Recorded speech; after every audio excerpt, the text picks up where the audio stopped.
അതുകൂടാതെ ഒരു മാനസിക പിന്തുണ ലഭ്യമാകുന്ന നിലയിൽ ഇപ്പോൾ നിലവിൽ 13 പേർ ചികിത്സയിൽ എന്ന് പറയുമ്പോൾ ഒരാൾക്ക് പൊള്ളലൊന്നുമില്ലാതെ ഒരാൾ കൂടി വന്നിട്ടുണ്ട്. അങ്ങനെ 14 പേരുണ്ട്.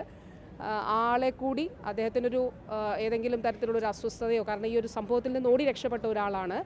അതുകൂടാതെ ഒരാൾ ഒരു സ്വകാര്യ ആശുപത്രിയിലേക്ക് ഇവിടെ പോയി എന്നുള്ളതും പറയുന്നുണ്ട്. അങ്ങനെയാണെങ്കിൽ 15 പേരാണ്. പക്ഷേ അത് ഇപ്പോൾ തന്നെ ബഹുമാനപ്പെട്ട രാജീവ് മിനിസ്റ്റർ പറഞ്ഞതുപോലെ ജില്ലാ കളക്ടർ PRDയുടെ വാർത്താക്കുറിപ്പ് ഉണ്ടാകും, ഇപ്പോൾ ഉണ്ടാകും, രാവിലെയും ഉണ്ടാകും, കൃത്യമായിട്ടുള്ള വിവരങ്ങൾ അറിയിക്കും.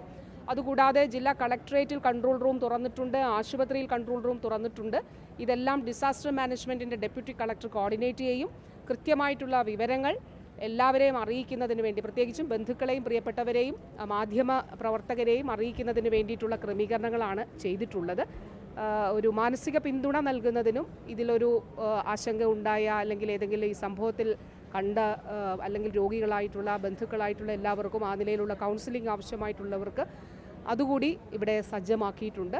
അപ്പോൾ നിലവിൽ നമുക്ക് ലഭ്യമാക്കാൻ കഴിയുന്ന എല്ലാ ചികിത്സയും ഇവർക്ക് ലഭ്യമാക്കി. 2 പേരുടെ കാര്യം പറഞ്ഞല്ലോ, വെന്റിലേറ്ററിലാണ്. 5 പേർക്ക് നല്ല ഗുരുതരമായിട്ടുള്ള ബേൺസ് ഉണ്ട്. അപ്പോൾ ഇവരെല്ലാവരെയും തന്നെ തിരിച്ച് സാധാരണ നിലയിലേക്ക് കൊണ്ടുവരുന്നതിന് വേണ്ടിയിട്ടുള്ള തീവ്ര പരിശ്രമമാണ് നടത്തുന്നത്. നമുക്ക് 7 ബോഡി പാർട്സ്, അതായത് പൂർണ്ണ ഹോൾ ബോഡി, പൂർണ്ണമായി ശരീരഭാഗങ്ങൾ നഷ്ടപ്പെടാതെ പൂർണ്ണമായ ശരീരങ്ങൾ കിട്ടിയിട്ടുള്ളത് 7 പേരുടേതാണ്.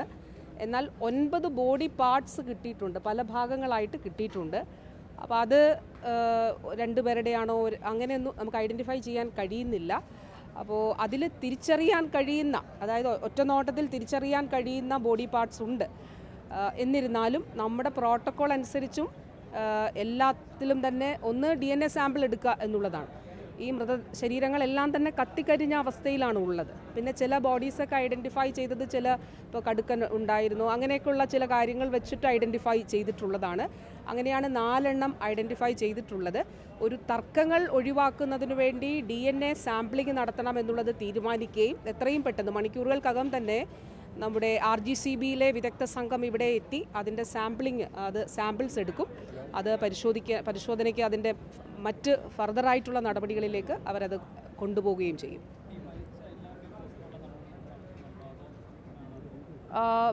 എല്ലാവരുടെയും തന്നെ ബോഡി പോസ്റ്റ്മോർട്ടം ഓട്ടോപ്സി ചെയ്യുന്നതിന് വേണ്ടിയിട്ടാണ് തീരുമാനിച്ചിട്ടുള്ളത്. നമുക്കിതിനൊരു SOP ഉണ്ട്. അപ്പോൾ ആ SOPക്ക് അനുസരിച്ചിട്ടുള്ള, നമ്മൾ വയനാട് ഉണ്ടായിരുന്നു.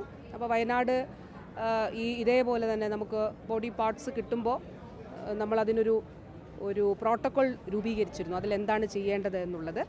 ഏകദേശം അതുപോലെയാണ്. പക്ഷേ ഇവിടെ ഒരു പ്രശ്നം കൂടിയുണ്ട്. ഇവിടെ നമുക്ക് കുറച്ചുകൂടി മൃതദേഹങ്ങൾ തിരിച്ചറിയാൻ കഴിയാത്തൊരു അവസ്ഥ കൂടിയുണ്ട്. കാരണം പൊള്ളലേറ്റ് കരിഞ്ഞ സാഹചര്യത്തിലായതുകൊണ്ട് കുറച്ചുകൂടി തിരിച്ചറിയുക ദുഷ്കരമാണ്. അപ്പോൾ അതുകൊണ്ട് തന്നെ ചിലപ്പോൾ ഈ ഹോൾ ബോഡി പൂർണ്ണ ശരീരങ്ങൾ കിട്ടിയവരുടെയും സാമ്പിൾസ് DNA പരിശോധനയ്ക്ക് എടുത്തിട്ട് ചിലപ്പോൾ ഐഡൻറ്റിഫൈ ചെയ്യേണ്ട ഒരു സാഹചര്യം ഉണ്ടായേക്കാം എന്നുള്ളത് മുന്നിൽ കാണുന്നുണ്ട്.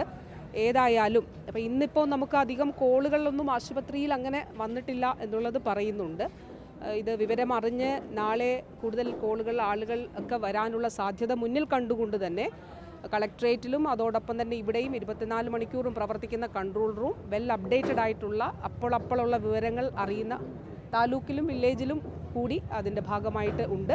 അതുകൊണ്ട് വിവരങ്ങളെല്ലാം തന്നെ വളരെ പെട്ടെന്ന് ലഭ്യമാകുന്ന നിലയിലുള്ള ക്രമീകരണങ്ങൾ ഒരുക്കിയിട്ടുണ്ട്.